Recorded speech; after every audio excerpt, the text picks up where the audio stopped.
What's going on YouTube? It's your boy Derby Wormy, and we have some weird going ons over in the gaming world as it is. Like, not only are we having like the Sweet Baby Ink debacle, which if you want more news on Sweet Baby Ink debacle, please go check out like my past few videos on those. It's been very unique and interesting. But throughout a lot of the Sweet Baby Ink debacle, we've been having people talk about, well, it's all the companies, the companies themselves are pushing it. It's not just Sweet Baby Ink, but even when regards to the companies, we have some weird going ons. And I talked about this last week. EA announced massive layoffs. 5% of their total workforce was going to be getting cut off and everything like that. They're no longer going to be doing certain things. They're doing this whole restructuring going on over at EA. And it's kind of weird to hear this coming from EA when it's a company that focuses very heavily on things like microtransactions, very heavily on all these massive games that honestly keep making money for them because of how they actually made that game work, how they have pushed this game in a very particular direction, how they have again microtransactions, and a lot of people complain and dislike that, but at the same time they also had things going on for them, actually really good things going for themselves. They did have games such as the Star Wars Fallen Order, Fallen Jedi, all that stuff going on there that were relatively popular. Granted, I believe the second one did have issues in regards to it, mainly because they decided to take out spiders because people were afraid of spiders, but it's neither here nor there. The game still did good for them.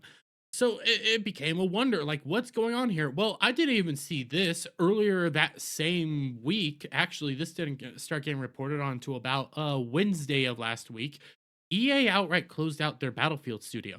They shut down an entire studio over what's going on right here. And you come over here, EA has closed Battlefield single player studio Ridgeline Games. That's right. And as you start going down here, it doesn't really seem to make any sense. And you have Marcus Leto over here. Get I'm not gonna. I don't know if I can say that, but it says get punched to see EA lay off my team. So many very talented devs who were incredibly valuable to the Battlefield franchise. So now they're outright saying, "Hey, we're shutting down the Battlefield section. We're shutting all this stuff down. What's happening here?" Some staff will move to Los Angeles-based Rip Effect, the execs claimed, which is working on a future multiplayer experience for the Battlefield series. Brighton Games, the studio behind recent Need for Speed games, will now oversee Battlefield's next single-player project. And you scroll down here to read this.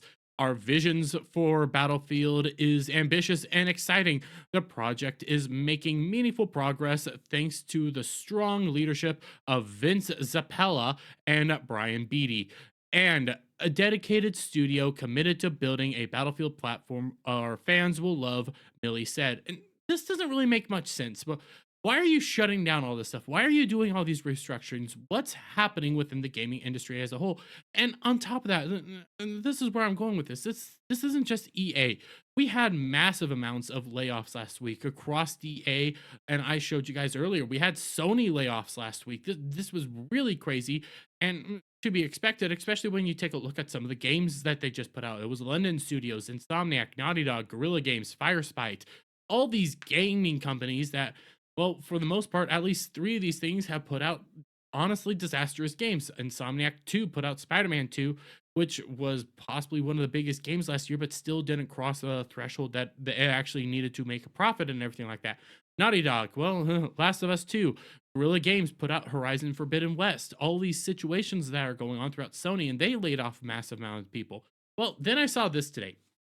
Sea of Thieves co-developers Radical Forge confirms layoffs. They are now shutting down another company. There's another gaming company getting shut down right now. And it's even weirder when you consider that this is Sea of Thieves. When you take a look at Sea of Thieves over on like Stream charts and everything, like Steam charts and everything like that, it still has massive player base. You still have like 10,000 people playing this game at a peak. If you just go back to like last month, honestly last week, you're sitting at 20,000 people at its peak. What's happening here? Sea of Thieves is still a very popular game. Sea of Thieves still sees people playing over and over and over again. And it's one of the games that Xbox says, hey, to get more people to play it, we're going to be announcing it to all other platforms. We're going to be introducing this game to things like Sony, things like Switch, all this stuff. We're opening this up So why are they announcing layoffs if they're set up to basically blow things up? And you come down here to their post. We have announced some restructuring at Radical Forge to continue operating in the current challenging market, the company said. This will mean that there will be a handful of people whose roles or skills sets are no longer needed or current or upcoming projects, and their contracts will end earlier than anticipated. What's happening? What's happening? It's because the gaming companies and the gaming industry is imploding, for lack of a better term. This shouldn't be happening in a healthy gaming company. This shouldn't be happening in a healthy society.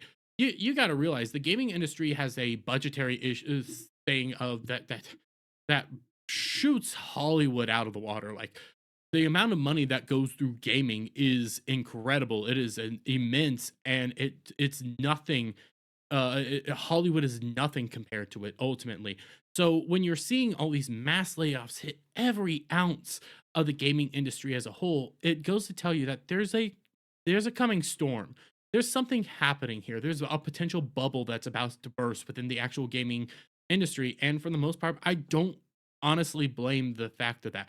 When you actually take a look at a lot of our AAA games that we're getting right now, a lot of them are, for the most part, propagandistic. It has a bunch of ideology without it. Last year, one of the biggest and most anticipated games that was coming out was going to be Starfield. And what did we get with Starfield? Buggy mess, unplayable for several people. I still physically cannot play Starfield on this or my Xbox. It will not work. It is just a slideshow of a game. Then it comes to the story. It was lackluster. It wasn't anything to boast about.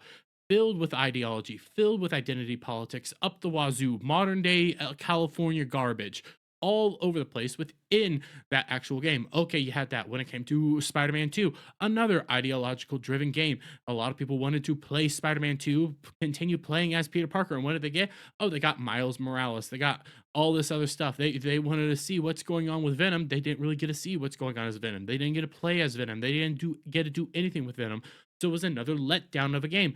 Then when you come over to the Game Awards itself, it was all centered around Alan Wake 2, or Alan Woke 2, as several people will kindly call it.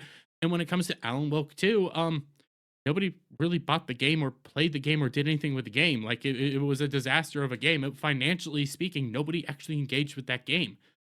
So you have all this stuff going on. You have all these different aspects going on of them putting out these high budget games that nobody's wanting to actually like go out and buy as much. Nobody's actually putting money up for it. Then you see them announcing, and I'll come over here to this, like Skull and Bones. Skull and Bones is a game that recently came out. Well, honestly, it was announced much earlier, around the same time as like Sea of Thieves. It was supposed to be like all the Black Flag stuff, and it's already being deemed a disaster. It was supposed to be this massive open world, tons of invisible walls that you can't cross, tons of things within it. Very lackluster. Came out for $70, and they're already bumping it down $25. Already announcing that it's lowered its price from $25 after being out for only 3 weeks, because they can't get people to engage with this stuff. They can't get people to actually play with this stuff. And because they're having this massive budgetary issue going on with the gaming industry, because people are signing up for like their subscription services like Game Pass, things of that nature, people are taking a look at this, go like, well, we're going to charge you more money so you guys can get this. And people are saying, well, I can just pay $25 over for Game Pass and get all these different games for free relatively. It doesn't mean that it's good. It just means you have this massive budgetary issue going on here. You have this massive thing going on. And then when you actually put out a game, it's lackluster. It's not what you promised us. You're missing out so many stuff that you promised us. So then, okay, nobody wants to play it. Nobody's liking it. Nobody's dealing with it. So then nobody comes over and continues paying for your game and continues going down this game. We also had this announced just last week. Borderlands is their Gearbox is potentially being sold over by Embracer Group. And it wasn't just Gearbox that was announced to be getting sold. You also had Embracer was going to be selling Saber Studios that has the KOTOR remake going on there. We have all sorts of stuff going on. Like, all these different companies got into gaming. They're now ditching it. They're laying people off. They're selling businesses left, right, and center. This is not signs of a healthy industry. This is signs of a very sick and desperate industry. And all while this is going on, you have games like Helldivers, Pal World, all these independent games that are popping off that people are going like, man, this is fun. This is enjoyable. We want to go play these games, when all your AAA games are putting out not that great of stuff, not that fun of stuff. I still go over to Japan to get JRPGs most of the time, and all my JRPGs are fun, but at the same time, all of our Western games, they're no longer as fun as they used to be, and it's not something that people like to boast about. And it looks very much like there's a massive gaming disaster about to hit. And hey, I guess this is what you guys do. You budgeted wrong. You put ideology into your games. You chased off players left, right, and center. And you got Sweet Baby Inc. going all around there, helping you guys with this upcoming game disaster. So I'm going to leave it there, guys. Let me get you guys' thoughts on all this down in the comments below. If you like this video, please give it a thumbs up, share it out, friends. Hit that subscribe button, hit that notification bell for every time I put out a new video and go live. And I'll see you all on the next one. Bye for now.